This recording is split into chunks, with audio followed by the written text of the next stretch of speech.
We will now interrupt your regularly scheduled programming for this Good Old Blades micro podcast. I got asked an interesting question today, and although I think I had the answer as I supplied it, I wanted to roll it into a micro podcast. And I thought, as well as the person who asked, that it would be a good idea to actually use that question in the micro podcast, because I'm sure other people ask about it too, or wonder at least. The question was, how do you know that your work is of a quality or ready for a show, right? Like each individual blade that you make, like whatever you're taking to shows, how do you know that it's ready?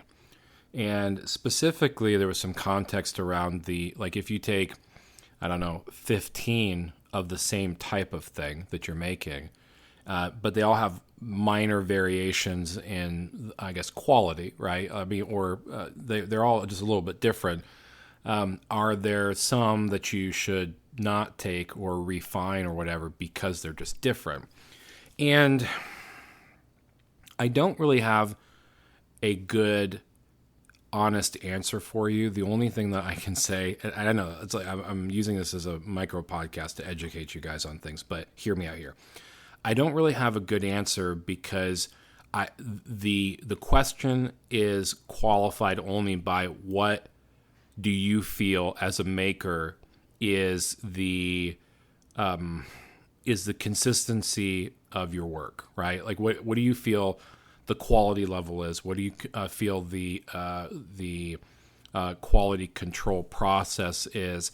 And do those meet your conditions? Now, this is a non-judgmental type of statement, but it has to be said, where I've gone to knife shows and seen the entire gambit of quality. I've seen very crude knives, all the way to the finest of the fine. Like you won't find anything that is more meticulously finished than those knives.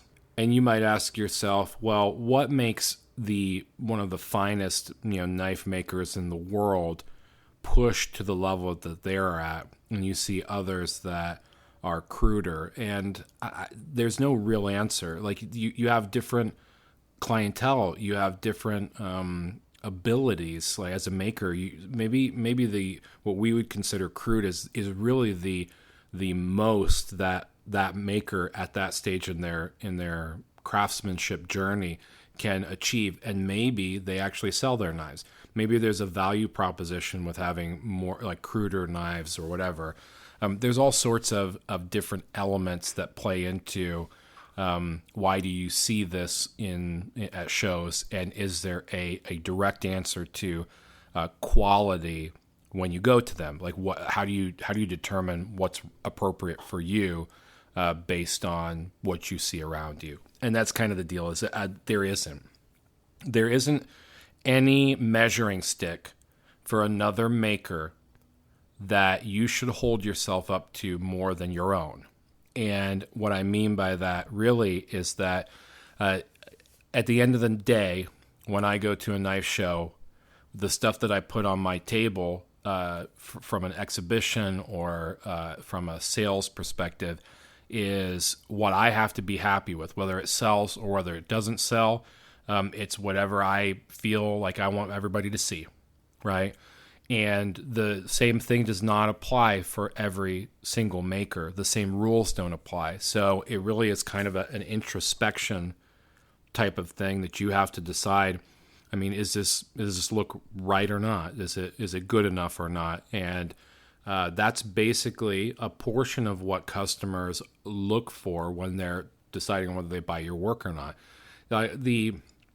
Like to take for instance, there's makers that maybe buy Tom Ploppert's slip joints, and they buy Tim Robertson's slip joints, and they're not necessarily pitting those makers against each other in quality or craftsmanship or execution or things like that. They're looking at both of them in their own right, and maybe they're saying, okay, well, they actually both, their satin finishes are really good. I like the way that they contour their bolsters or chamfer them. I like the handle material that they use. I like the patterns that they developed or that they're reproducing, right? All of those things, they put them at the same echelon, but they're not saying, oh, well, I can get a better knife from Tom for $300 less than Tim or something like that. That's not really the way that a lot of collectors think.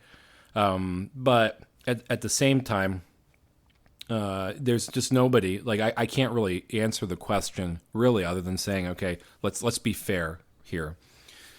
When you're comparing individual knives against each other, you might say, well, the last 5 knives out of a run, I really nailed my satin finish. You might say that I contoured the handles really well, or I did something that I really liked that I just did not, I didn't have figured out or couldn't wrap my head around for the first 5 or the first 10 or whatever it is that you're doing from a numbers perspective. And that might be true. It doesn't mean that knives 1 through 10 were not good. It just means that maybe the last 5 are the show queens. They're the ones that are prime examples. They're the ones that maybe somebody considers the top end of your work, if it is. And you really have to take that into account. Like, be fair with yourself and say, maybe the plunge lines are more even on the last 5 than on the first 10. Maybe, I don't know. Maybe if it's a pocket knife, that it's, you really nailed the walk and talk. You really nailed it being flush in all 3 positions. They absolutely had every blade centered versus the first, 10 that didn't. Maybe there were just minor variations. I think that's okay. You have to give yourself a little bit of grace because you're not a production machine. You can't get everything absolutely perfect making handmade knives. I know that there are lots of guys out there who really, really try from one blade to the next to make it as perfect and as uniform as possible. And it takes time and energy and money, and there's a lot of factors involved with that. If you don't hit that level, it's just not where you're at yet. Or maybe it's not where you want to be at. Maybe it's not a quality of care or service that you want to give to your customer base or whatever, and that's really kind of up to you. No judgment from me on that. Like the idea is, like, fundamentally it should, the knife should look good. The knife should have a consistent finish that looks like you did everything on purpose, and it should feel right. It should be balanced well. I mean, all those quality things, you're going to have to decide on what you put into that blade. But if you're comparing your own work from one knife to the next, I think you need to give yourself a little bit of grace, because there are lots of things, especially in when you're preparing for shows and you're doing things in batches, that you might really hit your stride on blade number 3. You might hit it on blade number 15. You might hit it early on, and you just learn something different on your last few blades that just totally change the dynamic. Doesn't mean that you take those blades and the earlier works and you throw them away, or say, hey, I can't show these because they're not as good as these other guys that came out last. I don't think that. But I think that something that I would really be cautious about is what you take to a show, what you exhibit should be the standard of your work. And you don't want to regress, like take your very best to a knife show, and then at home, when people are ordering stuff based off of what they might have seen at a show, you put out subpar work because you're like, it's internet sales, blah, blah, whatever. Like, don't do that. It's disingenuous to entice a customer with really good quality. Maybe you did like a blade or 2 or 5 or whatever, and you spend an entire year on them and they're like perfect. But then, you get home and you're like, okay, well now this is like the cheap run. I'm going to sell like 30, 40, 50 of these in a run, and all of them are going to have flaws that are glaring. And then, you send them out to the customer, and then, maybe they complain, or maybe they never buy from you again because you put out shoddy work. Like, don't do those things. Like, the idea is, like, represent yourself well and do the best that you can. And if, there's variation on your table, sometimes that's just the way it is. And you're the only one that can decide on what your good enough is, how you're measuring yourself up on your work and whether you're going to present those on a table. Now, there's a one tiny piece that I think is important to note, and it's just food for thought. Knives at knife shows can really be thought of as an exhibition, right? You're taking it somewhere to show against a lot of really, really good makers. And you bring something unique to the table, all right? And it's important to think about bringing something that is ritzy, maybe something that you really pushed your own envelope on.